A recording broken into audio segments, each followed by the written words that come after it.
Stop what you're doing, because what I'm about to reveal will either change how people see you forever, or you'll keep being that guy everyone walks past without a second thought. Right now, people are sizing you up in under 3 seconds. And in those 3 seconds, they've already decided whether you're someone worth respecting or someone they can push around.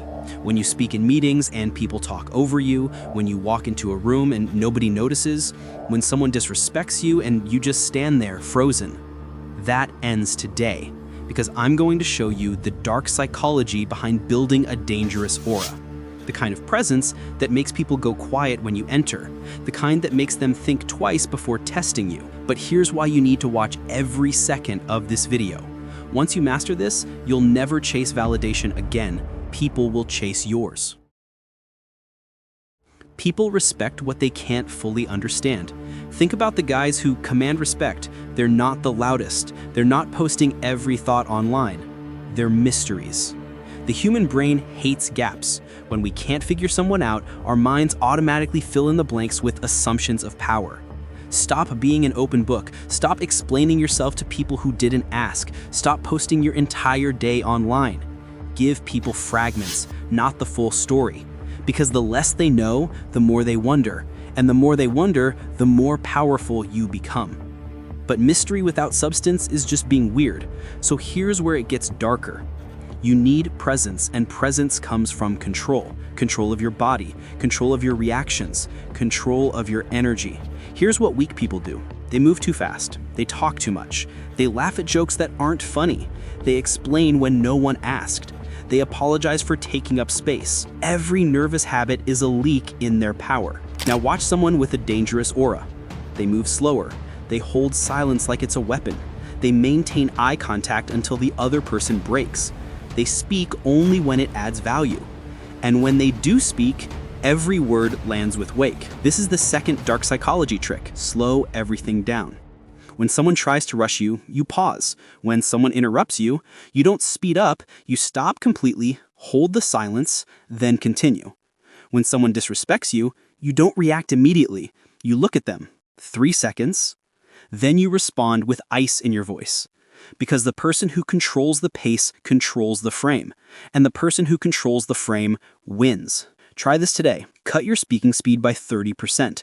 Take a breath before you answer any question. People start leaning in. They start waiting for your words. They start treating your time differently. Third principle, strategic unpredictability. But here's where most people get it wrong. They tell you to be calm all the time. That's not enough. You need strategic unpredictability. Here's the psychology.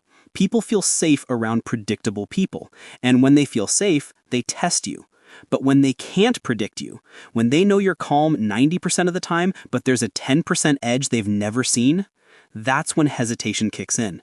And hesitation is power. Think about it. The people you respect most, it's not because they're violent. It's because you don't fully know what they're capable of. There's a gap between what they show and what they hide. And that gap is their shield. So here's how you build this.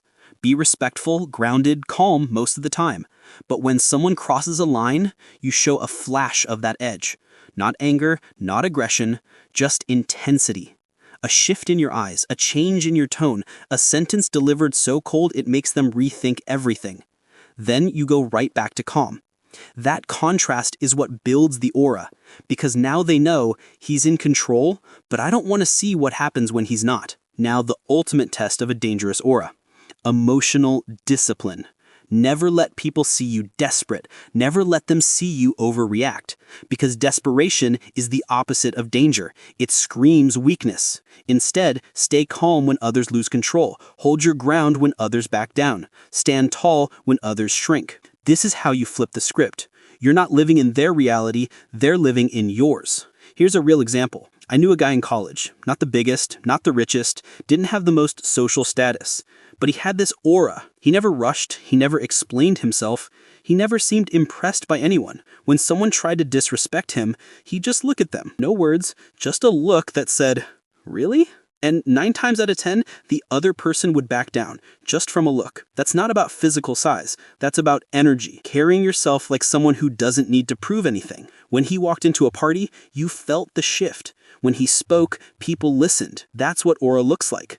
Not magic, not genetics, just psychological positioning. And you can build it too, but only if you stop doing what comfortable people do. Stop reacting emotionally when someone tests you. Stop chasing people who don't value you. Stop explaining your choices. The shift happens when you realize nobody's coming to save you. Nobody's going to hand you respect. You either take it through how you carry yourself or you don't get it at all. Now here's the part that should make you uncomfortable. Every day you walk around without this aura, people are putting you in a box. Harmless, forgettable, replaceable. And that label sticks. The longer you stay in it, the harder it is to break out.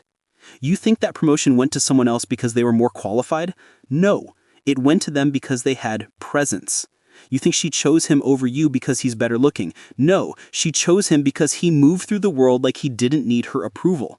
That's the game nobody tells you about. Competence matters, but aura matters more. And every day you wait, you're losing. Opportunities are passing you by. Respect is being given to people who simply learned these principles before you did. Here's your action plan. Cut out 50% of what you share. Stop oversharing. Information is leverage when you know how to hold it. Slow down everything. Your walk, your speech, your reactions. Intention reads as power. Practice holding eye contact 1 second longer than comfortable. Practice sitting in silence. Practice saying no without the word sorry attached. And when someone tests you, don't react emotionally. Pause, breathe, respond with ice. These are small shifts, but together they change how people process you. They build something that people feel before you even speak. Here's the final truth. Being dangerous doesn't mean being violent. It doesn't mean being aggressive. It means being in such complete control of yourself that no one knows your limits. And that gap is what makes people respect you and think twice before crossing you. Most people will never get this. They'll keep chasing approval, keep over-explaining, keep bleeding power to anyone who asks. And they'll stay exactly where they are. Don't be like them. Build your aura now. The world doesn't reward people who wait for permission. It rewards people who take what's theirs. In a world of noise, be the silence that makes people uncomfortable. Because silence is power, mystery is respect, and a dangerous aura is what separates those who lead from those who follow. Now go build yours. If this hit different, you know what to do. And if you want more psychology that actually works in the real world, I'll see you in the next one.